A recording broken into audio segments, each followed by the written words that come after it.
Hello, listeners. This is Mike, your host.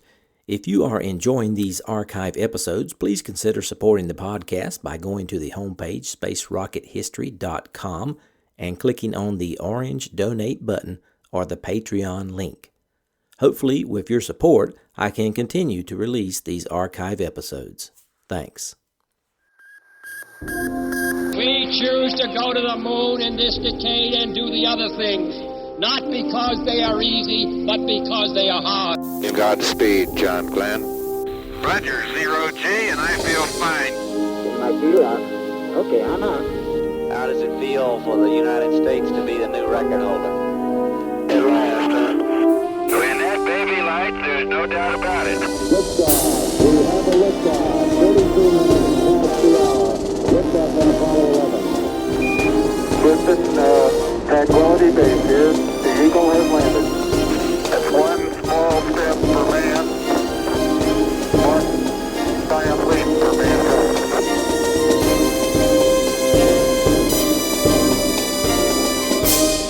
Hello and welcome. This is Michael Annis, and you're listening to episode 149 of the Space Rocket History Podcast. And now, Apollo 5, the Lunar Module's first flight. I was flight director for Apollo 5, the unmanned shakedown cruise of the Lunar Module. The test plan consisted of a series of descent engine maneuvers to simulate a lunar landing, a fire-in-the-hole abort, and a sequence of ascent engine maneuvers simulating a rendezvous of the Lunar Module with the command module. The Lunar Module ascent engine is buried in a cavity in the top surface of the descent stage. The fire-in-the-hole test involved shutting down the descent rocket, blowing the bolts that attached the ascent and descent stages, switching control and power to the ascent stage, and igniting the ascent rocket while still nestled to the landing stage. All these events occurred in fractions of a second, just as they would in a real aborted landing close to the lunar surface. The fire-in-the-hole abort was the most critical test of the mission and one we had to accomplish successfully prior to a manned mission. That was a quote from Apollo 5 flight director Gene Kranz. Now here's some background information on the Apollo 5 mission. This is Apollo 5, the first all-up unmanned flight test for the Lunar Module, the spacecraft in which man will make his first landing on the moon. The final major piece of Apollo hardware to be tested. Now the Lunar Module, dubbed LM-1, sits in its protective technological cocoon atop the tested and proven Saturn 1B launch vehicle, waiting for the boost into the environment for which it was designed, space. It will not return to Earth, but will continue in a gradually decaying orbit until it re-enters and burns up. In the blockhouse at Cape Kennedy, the men have assembled to do the job. From Marshall Space Flight Center, from the Kennedy Space Center, and from the Manned Spacecraft Center, they have come to get the mission into orbit. NASA officials faced 1968 with some satisfaction and a little trepidation. Apollo 4, the previous November, had been a triumph, but the Apollo team might have to do just as well 6 times in 1968 and 5 in 1969. That string of successes seemed to be necessary to a timely lunar landing. Against this backdrop of mounting schedule pressures, a spate of technical problems cropped up. The most worrisome were those connected with the Lunar Module. It had grown too fat again and still had problems with cracking metal and with the ascent engine during test firings. Combined, these faults played havoc with delivery schedules and posed a definite threat to achieving Apollo's mission within the decade. The command module also had some unresolved worries. Although North American had made good progress in its redefinition and qualification, flammability test and the question of cabin atmosphere on the pad and at launch carried over into the new year, as did the difficulties in getting systems to the spacecraft production line at Downey. As with Apollo 4, Apollo 5 experienced long delays. The primary cause of this was the lunar module, which was well behind schedule. Some of the delays could be attributed to lack of experience in building a manned spacecraft to land on the moon. A 1966 schedule called for Lunar Module 1, also known as LIM 1, to be delivered to Cape Kennedy on November 16th of 1966, but the craft ran into difficulties in manufacturing, and the months slipped by. Although the lunar module was fully designed, there was trouble fabricating the custom-made parts. The engines were also having problems. The descent engine was not burning smoothly, and the ascent engine was having fabrication and welding difficulties. Changes after the command module fire caused further delays, and LIM 1 did not arrive in Florida until June 27, 1967, 3 months beyond its original launch date. It arrived on board Aerospace Line's Super Guppy. Of course, in the end, these problems were overcome. John J. Williams, a veteran of both Mercury and Gemini, headed a 400-man spacecraft operations activity at Kennedy Space Center. When the LIM arrived, Williams' men made sure that it met specifications and then watched the contractor during test, maintenance, and modifications to see that systems and equipment worked. After 4 months of test and repair, the LIM was mated to the launch vehicle on November 1967.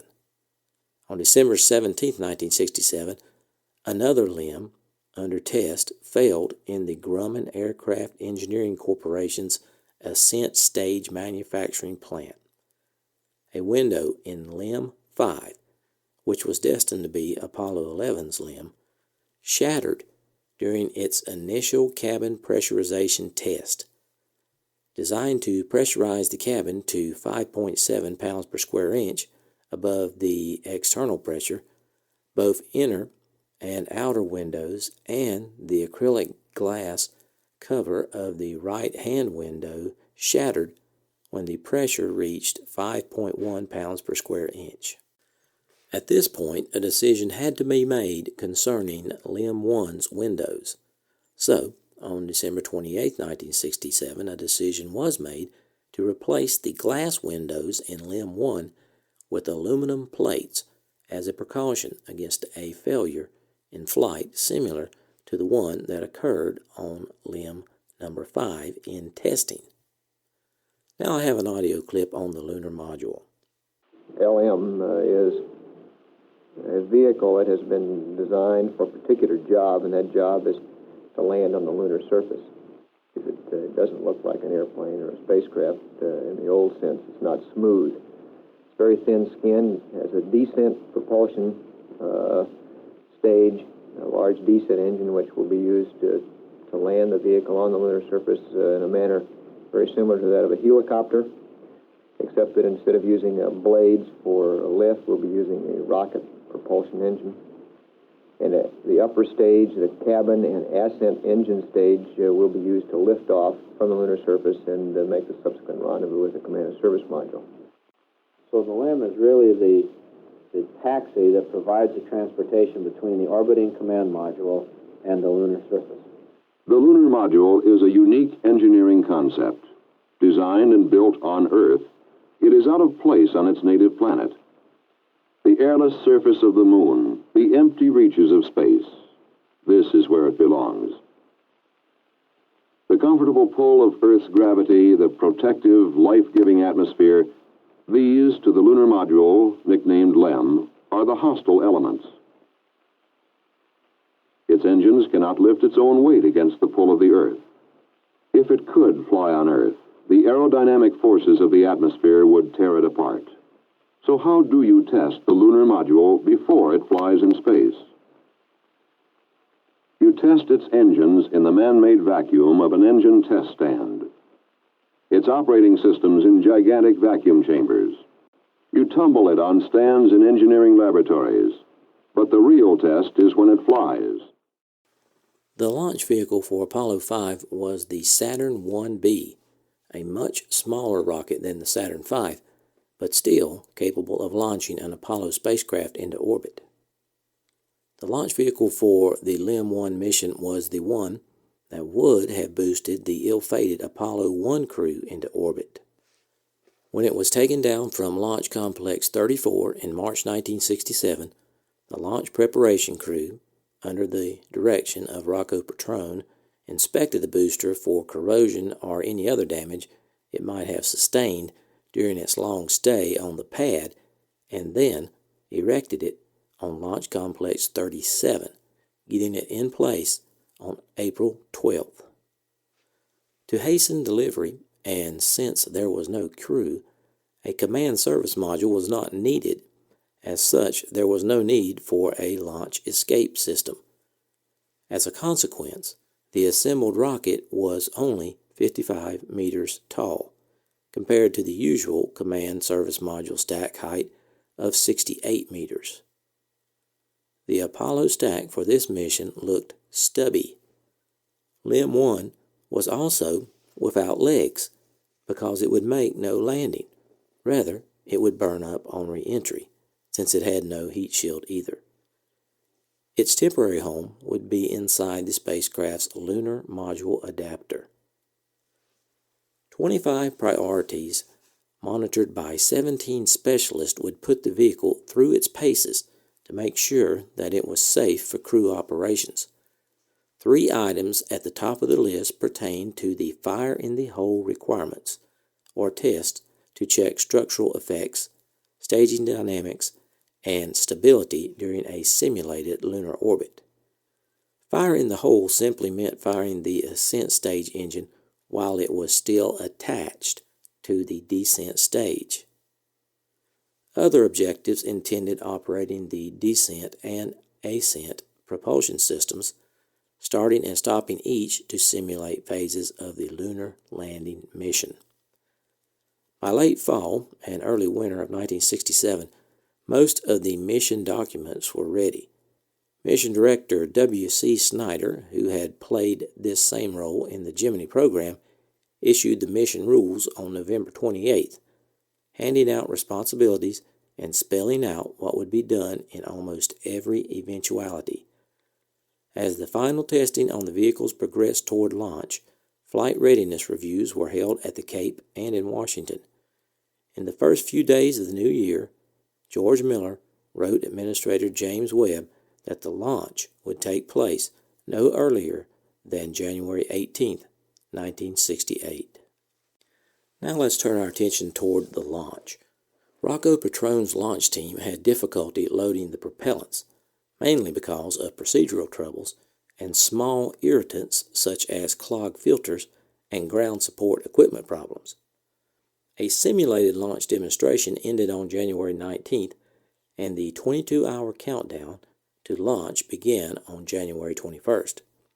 Back in Houston, lead flight director John Hodge and his chief assistant Eugene F. Kranz listened from the Mission Control Center to the activities at the Cape Launch Center and waited patiently to take over direction of the flight once Apollo 5 cleared the pad. That's affirmative. RTC, will use site select, Guido, GNC, and ECOM to Mila. In Mission Control in Houston, flight controllers wait to take over command of the mission as soon as it lifts off the pad. Among these men are 4 who watch with special interest. Astronauts Jim McDivitt and Rusty Schweikert, who are scheduled to fly the first manned lunar module. And in a support room next to the control room, astronauts Frank Borman and Bill Anders, who will fly the lunar module on its rehearsal of the first manned lunar mission. Go flight. GNC. Go flight.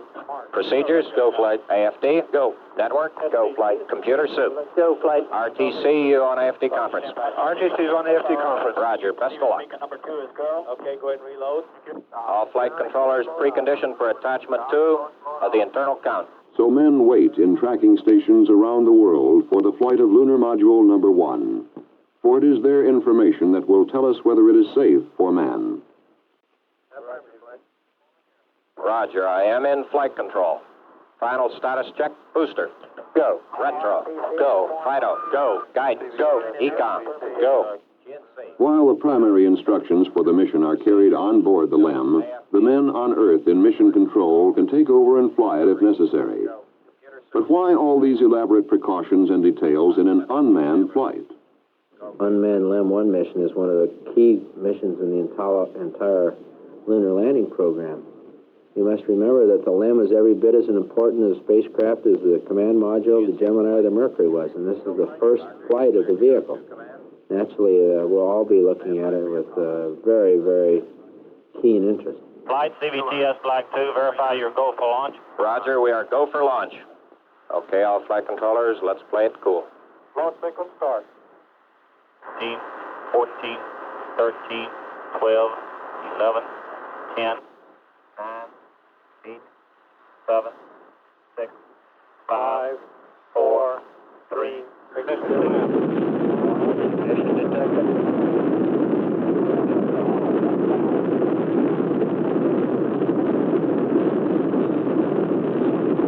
Transmit 5 enter.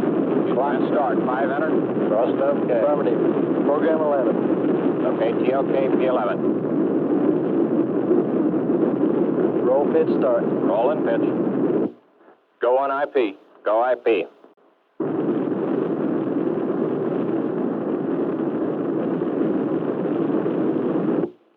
After several hours delay because of equipment problems, just before dark, at 5:48 Eastern Standard Time on the afternoon of January 22nd, Apollo 5 lifted off.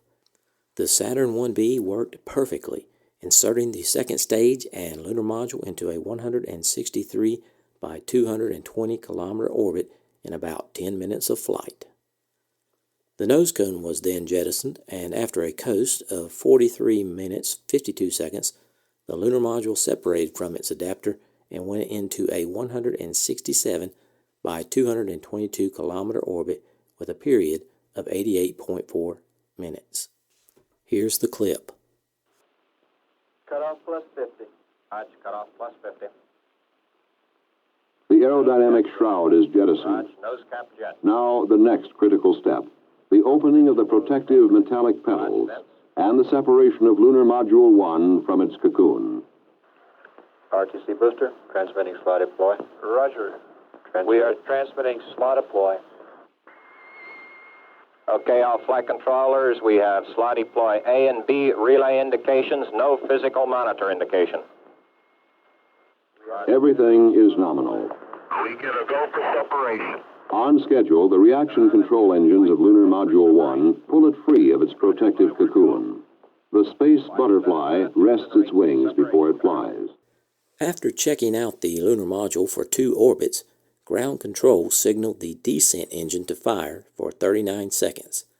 The burn was designed to simulate deceleration for descent to the lunar surface. But 4 seconds later, LEM-1's guidance system sensed that the vehicle was not going fast enough and stopped the engine. The cutoff was a planned feature in a manned flight. It would give the crew time to analyze the situation and decide where the engine should be restarted to continue the mission. Under normal conditions, the burn would have started with full tank pressurization and would have reached the proper velocity within 4 seconds. For this mission, however, the tank was only partially pressurized, and it would have taken 6 seconds to reach the required speed. Here's the clip for the first burn. Now begins the long coast preparatory to the first firing of the descent engine. While the LEM coasts, tracking stations pinpoint its position and determine its orbit with accuracy. In Houston Mission Control, engineers are testing the many systems on board. The LEM, I think, is like a big line of dominoes, every one of which has an effect upon the one it's associated with. And nothing can occur in one that doesn't somehow affect the others or the total mission. So LEM-1 coasts on, guided by its onboard programmer, seen only by the radar eyes of the tracking network, watched over by the men in mission control. We will not pulse the engine. For the maneuver is go at this time based on the onboard. 41. Roger, Houston. Roger, Houston is go for the burn. Request. The lunar module nears the Australian coast. The Carnarvon tracking station takes command. The time is nearing for the first burn of the descent engine, the first rocket engine designed to be throttled, a necessary feature for a lunar landing. This will be its first burn in space. Mark, predicted ignition. Dips on. Dips on. 10%. 10%. Tone. We got a pings caution. Program caution. Roger. Dips off. But something goes wrong. Instead of the full 38-second burn, the engine shuts down after only 4 seconds. An early look at the data indicates the onboard computer did not allow for the tolerances and errors within this most complex of all missions. It shut down the descent engine when it sensed an error of less than 1.5 seconds. And computers don't argue.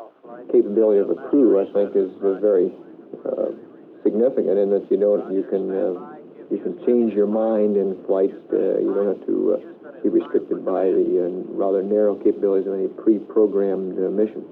Faced with the unexpected, the computer made the only decision it could, and it was the wrong one. Now the success of the mission rests squarely on the team in mission control and in the tracking stations. The nominal plan is out the window. Due to the premature cutoff, the flight controllers moved to an alternative flight plan. On communications lines all over the world, the alternates are discussed. But the final word must come from Flight Director Gene Kranz. I guess our best plan here, and I think the way we're going to go, is alternate Charlie. Go ahead. In the attitude you've got. Go ahead. At 6:15 elapsed. Go ahead. Okay. The long throttle burn of the descent engine would be cut to 2 minutes and occur during its pass over the United States. Then the descent engine would go to 100% thrust preparatory for the biggest test of the mission, fire in the hole. Let's suppose that we're descending using the descent engine and suddenly we discover some fault in the descent or the ascent stage for that matter. Well, we would like to return to a safe lunar orbit. So what we would do is essentially abort, fire the ascent stage while it's still connected to the descent stage, and then milliseconds later fire the pyros that separate the two stages. The alternate flight plan called for several burns. First, the descent propulsion system was to fire for 26 seconds at 10% thrust, and then for 7 seconds at maximum thrust. Second, another descent engine firing would be performed 32 seconds later, almost duplicating the first burn, except this time maximum thrust would only last 2 seconds. Third, the fire in the hole test to simulate an abort during the landing phase. The ascent propulsion system would ignite almost simultaneously with the descent propulsion system being shut down. The ascent propulsion system burn would last 60 seconds to complete the fire in the hole test. Then lastly, a 6-minute, 23-second firing of the ascent engine to deplete its fuel. This is how it went. First, ground control sent a switch-off signal to the guidance computer and manually took control of the lander's maneuvers. Roger, you have dips arm. We show the ignition discrete. We show front chamber pressure. Front chamber pressure is come. We're burning, the rates are good. It's a good burn. We go. Over California now, up and down the power scale. The first rocket engine capable of controlled variations of its propulsion force is passing the test. This is the time of maximum stress on the lunar module and on the men, flight controllers, astronauts, and engineers, to whom Lunar Module 1 represents years of their professional lives. And now there is another factor. A second test for the ascent stage is a burn to depletion of its propellant. This was to come one orbit after fire in the hole to test the restart capability of the engine. Now, if it looks critical, this burn will be combined with fire in the hole. Max thrust. Raj. Push stage. Staging. Raj, staging. Apps on. Okay, let's watch this. We got 60 seconds. Let's make a good go here. Flight Fighter, we're looking at White Sands track. It is good. It's solid. We're go. Right. The burn is good. Lunar Module 1 is performing fantastically well as a spacecraft. The shutdown order is given after 60 seconds of ascent burn. Now it is time for the burn to depletion. However, as the lunar module continues its flight, the Earth has rotated under it until it has moved nearly off the tracking range. LEM 1 will now pass over only one station, Hawaii, that can give the new and accurate information its computer needs, and can command the engine to restart. It looks like on the coming pass, Hawaii will send the update, and on the next, send the command signal. But now another problem crops up. Flight, we're going to run out of RCS and B here the way we're going. Okay, Jack, let's stay cool.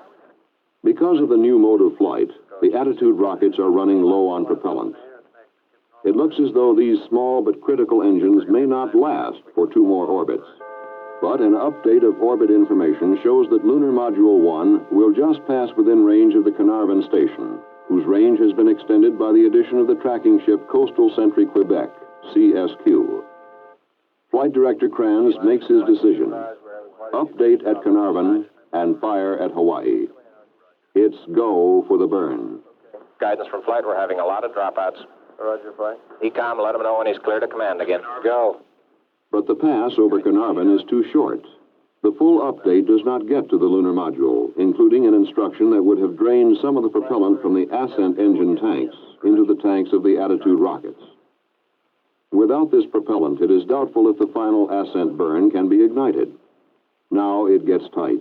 Tank pressure is just enough. It has to be this orbit. The flight team is under the gun. Kranz's plan is time critical. The rest of the information will be sent up early during the Hawaii pass.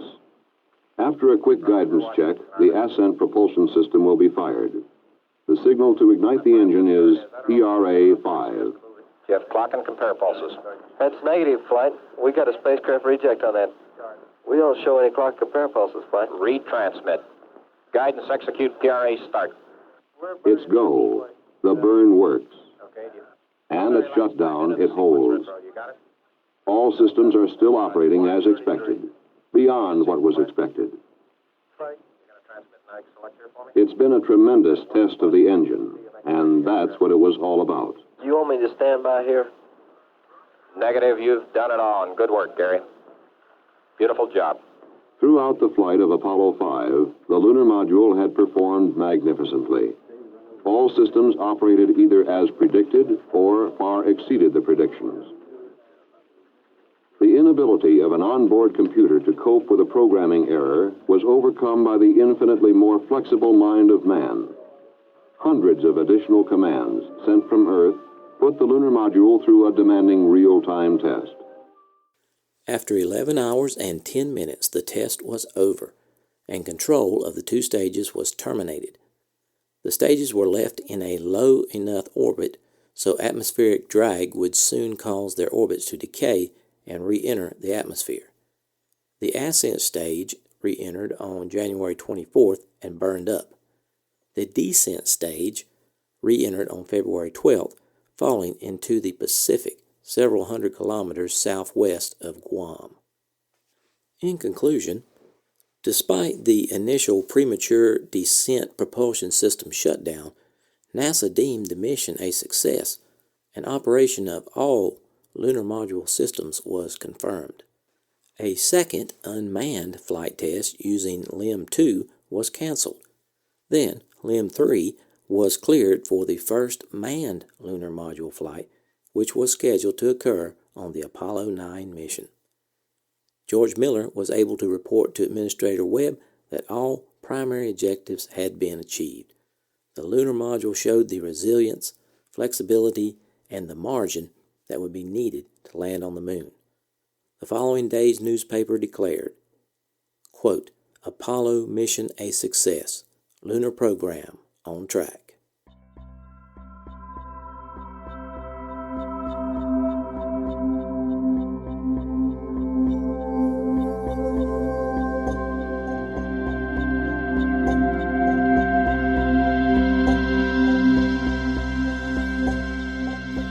Thanks for listening to this archive episode of the Space Rocket History Podcast. If you are financially able, please support the podcast by going to the homepage, spacerockethistory.com, and clicking on the orange Donate button or the Patreon link. Thanks.